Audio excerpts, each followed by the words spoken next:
Takže vás vítám. Dneska se jdeme podívat na ukázku z gameplaye Witchera 4, který dneska nově vyšel na nějaký Unreal Engine konferenci ohledně 5-6 tech demo, blablabla, nevím. Tak se na to jdeme podívat. Aplaus! This is a technological showcase set in the world of the Witcher 4. Jo, technologická ukázka světa Witchera 4. It's running on standard PlayStation 5 at 60 FPS with ray tracing. Standard PlayStation 5, 60 FPS ray tracing. A professional monster slayer, a Witcher. She explores the world. Rád budeme za Siri, profesionálního zabijáka příšer, Zaklínačku. Kovir? Right now, Siri is investigating a monster, and after gathering new clues, she is heading back to a nearby village.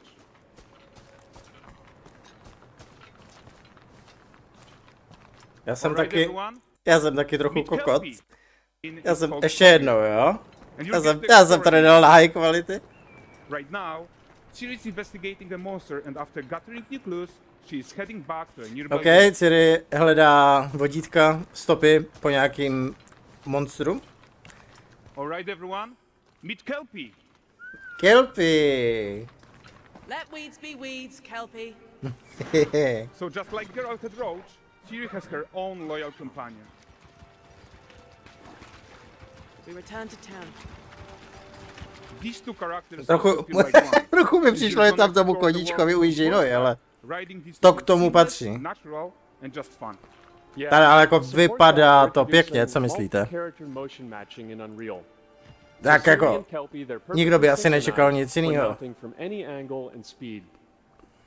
And we also support root motion movement on Kelpie, so controlling her feels realistic and grounded. And there are also some really nice improvements to our Unreal Chaos Flesh Solver and these machine-learned deformations. So you've got realistic muscles moving and stretching under Kelpie's skin. Já si myslím, že Kelpie bude úplně stejný, mám vlasy jako klepna. Možná, že to asi jako trošku lepší bude. No koník vypadá moc pěkně takhle v tom detailu, to.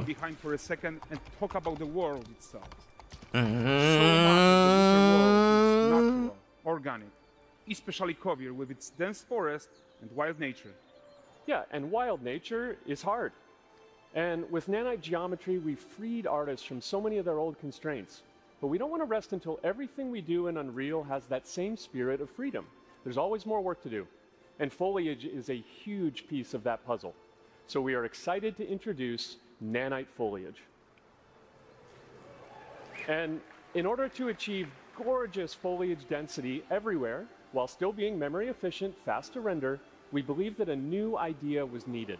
So instead of the same card approach we've been using for the past 20 years, artists should be free to take a nanite approach to foliage, modeling every single leaf and pine needle. Nějaký grafický detaily, to moc nerozumím, můžete někdo vysvětlit, jestli se vyznáte.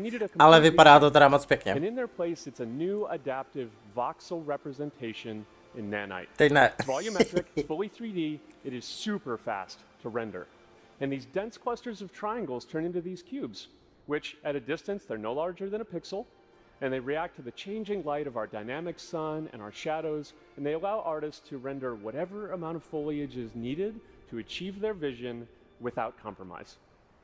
And no compromise means how ambitious we are when it comes to bringing our vision to life with incredible visuals. But more than that, together with Epic, we created faster ways to the world. We can now bring in more content more quickly for the smoothest possible experience as we fly down to catch up with Siri. Ale tamhle jede.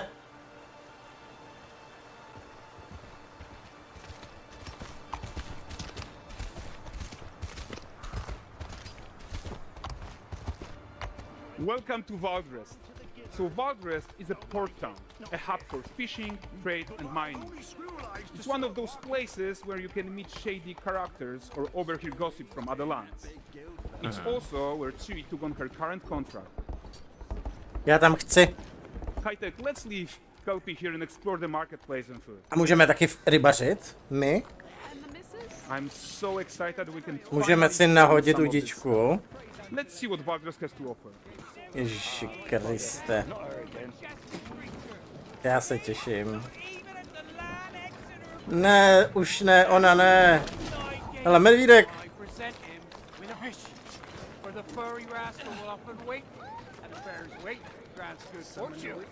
Jaký bod strčí je.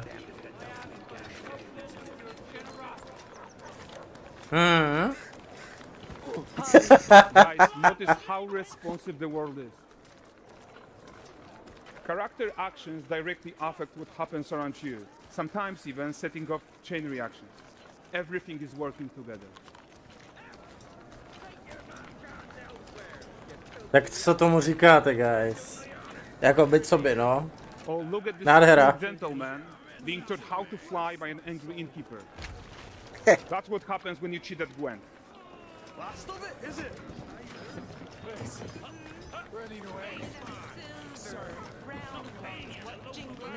Prostředí zatím vypadá něco mezi Tucson a Skellige. Ty vole, týpek. Okay, so this is the guy who gave the series quest his own. Like you probably suspect, he has his own agenda in all of this. You're off your tits again, Wilfred.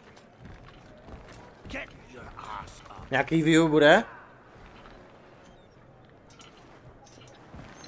A typical day's toil. Who in? Dost pěkný je ten lip sync. Curious.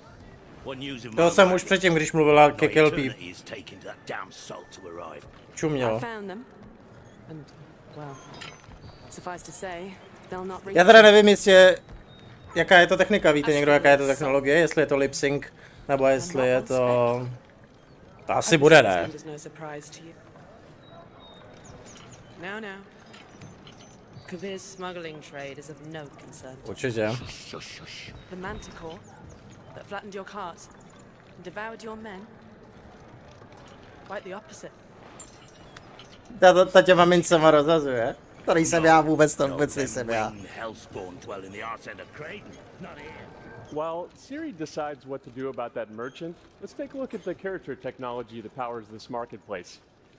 Why don't we listen in on these fishmongers? They're selling their wares, chatting up customers. Morning, catch this is. We'll find none fresher. Rugged me ladies after one of them. Get this cleaned and gutted for you. You mind, dearest? Interesting, something more.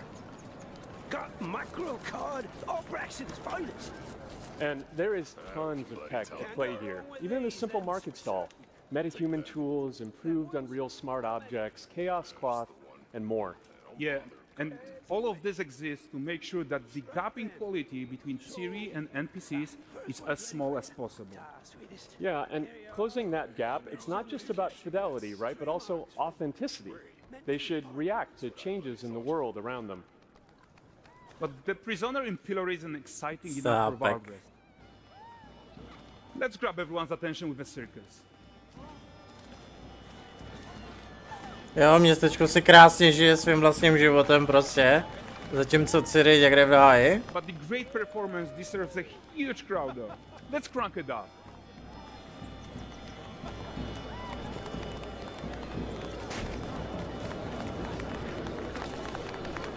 So you are seeing tons of optimizations here to many of Unreal systems, including an entirely new Unreal animation framework, allowing us to fit easily in our 60 FPS budget, not just in rendering, but also with room to spare on the game thread.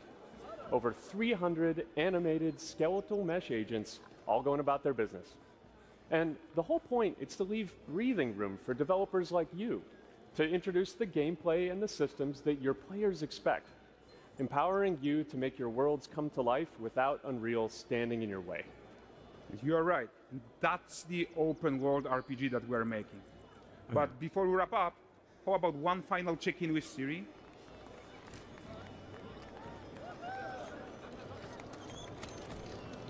We are making this game to be the most immersive and ambitious open world Witcher game ever.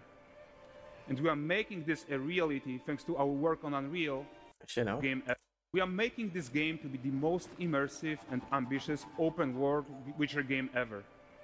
Tak. And we are making this a reality thanks to our work on Unreal with the team at Epic. Asi by nikdo nečekal, že budou mít nižší ambice, než udělat z toho tu nejlepší Witcher hru, ale samozřejmě. I'm so proud of what we accomplished. Tak ono jako v základu překonat trojku po všech možných stránkách je těžký, že jo?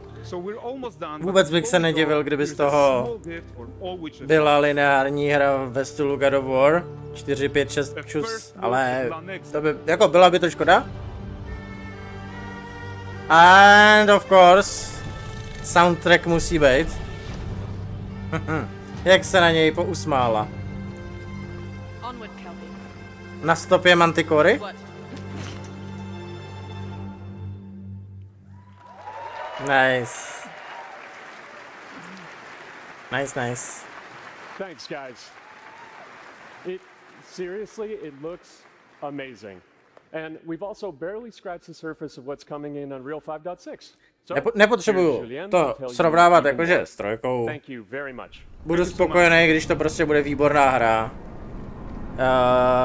První trilogie, ten její příběh, to je prostě něco, co se jen tak jako nedá s něčím porovnat, takže to vůbec jako neřeším.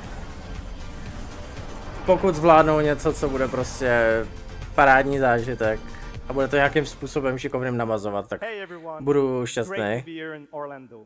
I spent a lot of time on this demo, so I'm happy to be the one to talk about what went into the 5.6 release. An open world like that was just the perfect content to focus on our main goal for the release, which was performance. We want the engine to scale to large and rich worlds. We want to preserve graphics quality. And of course, we want to deliver high frame rates that you and your players expect. So let's check it out, starting with rendering. If you all remember, when we released Nanite with UE5, it supported static geometry. Last year, we brought skinning to Nanite. And now, we're working on Nanite foliage. The only way to have a forest that looks as good as this one is to use 3D geometry for all parts of the trees, just like we do for everything else. However, this is a crazy amount of fine geometry, so we had to rethink how trees are created and displayed. To create them, we developed Nanite assemblies. These 28 little parts that you see are all that we use to build all the spruces from the forest. They are instanced thousands of times and used like building blocks to assemble trees in different ways. And as you probably noticed with the wind effect, they even support skeletal animation, which runs on the GPU.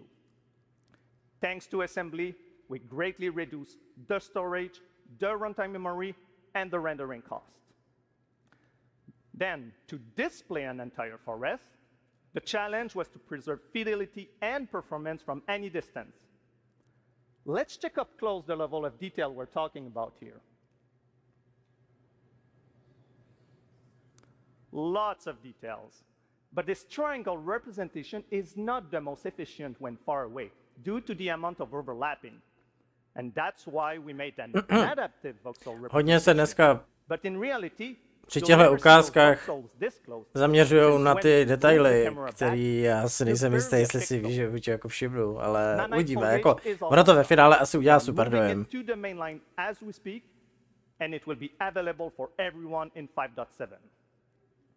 Jako vypadá to krásně. Another thing I would like to share is that ray tracing and lumen now run more than twice as fast, with no visual trade-off compared to when UE5 was released.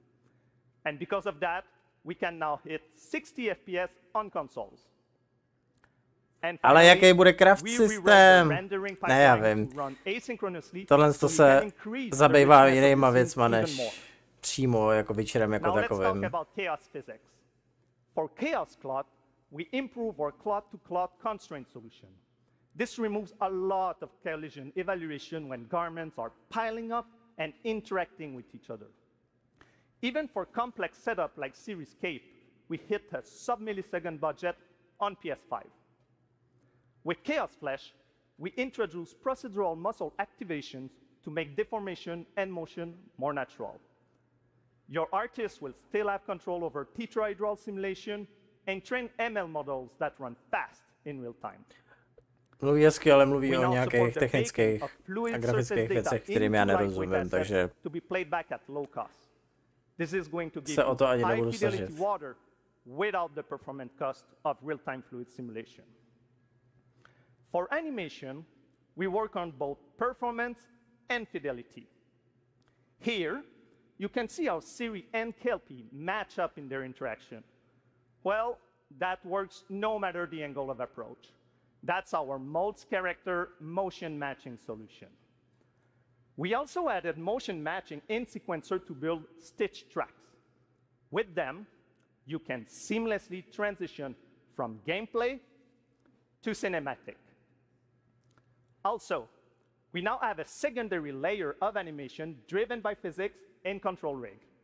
We used it in Kelpie's rig to drive the mane, the tail, and the saddlebacks. And now, I'm happy to announce that all these features are already integrated into our new Unreal Animation framework, which we are releasing as experimental in 5.6. We built it with performance first in mind. Animation evaluation are now running in parallel off the game thread, which was our bottleneck. And for the other character systems that are just as costly, like movement, avoidance, state tree behaviors, we also move them to worker threads. This is really going to help you create scenes that are crowded and lively. Streaming has always been a big deal regarding performance. And the three biggest improvements we made are physics state creation, which now runs async, improve runtime PCG for ground scatter on GPU, and a new FastGeo plugin to stream static geometry. And just to take a different example, in City Sample, the streaming time was cut down by 90% while moving at high speed. We focus on a lot of areas for performance in 5.6, and mobile is no exception. We work on better defaults and scalability settings for mobile and minimize the default package size. We also improve our workflows with a UI refactor of the viewport toolbar and content browser, an on-device iteration workflow, and a mobile preview solution. So there you go. Unreal Engine 5.6 is all about performance, and it's available today.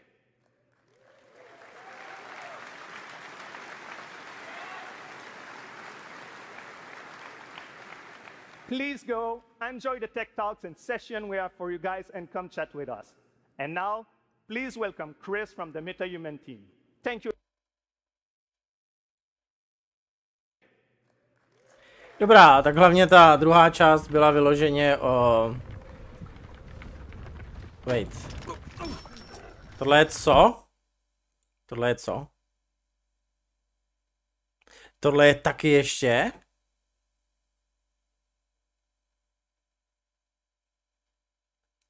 Tech demo cinematic?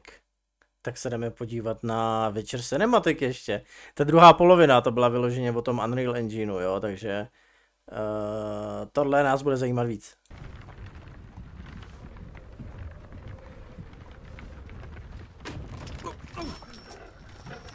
Sleep is he, the plowing plonker. Break me pearlies on this blasted pit-ridden tract.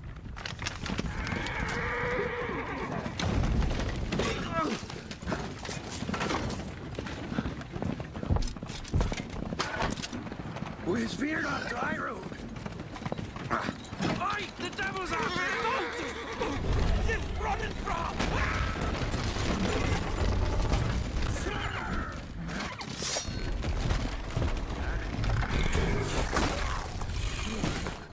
Look behind them! Shield us!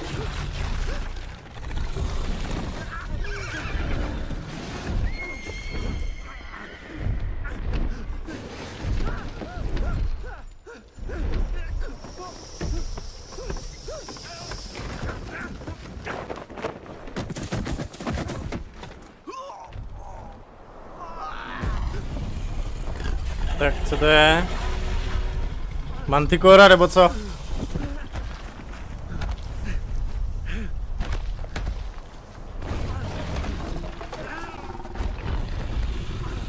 No?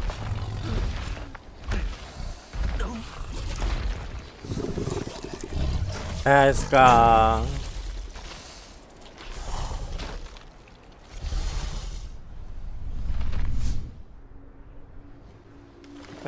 Tak úplně mi to připomnělo v tu chvíli, když padla ta mince.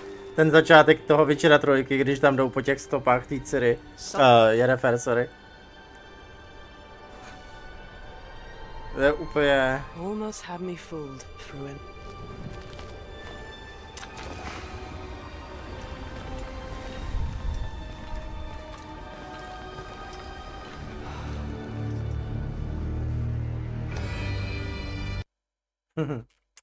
No, tak bylo to kratoučký, ale bylo to pěkný. No, tak super. Jak se vám líbilo? Mně velice. Těším se. Už aby to bylo. Osobně doufám, že... No, jakoby... Já bych si přál, aby prosinec 2027 to tady bylo. Jestli je to reálný, nebo ne, nevím. Osobně to beru jenom jako tip, samozřejmě spekulace. Že je to za mě nejdřívější možný vyjití Witchera 3. Takže nezbývá než čekat. Vypadá to mega dobře, vypadá to, viď. Zase nás navnadili. Super. No tak jo. Dejte nám vědět do komentářů, jak se líbilo i vám. A zase příště. A já bych ještě rozhodně vyhlásil, že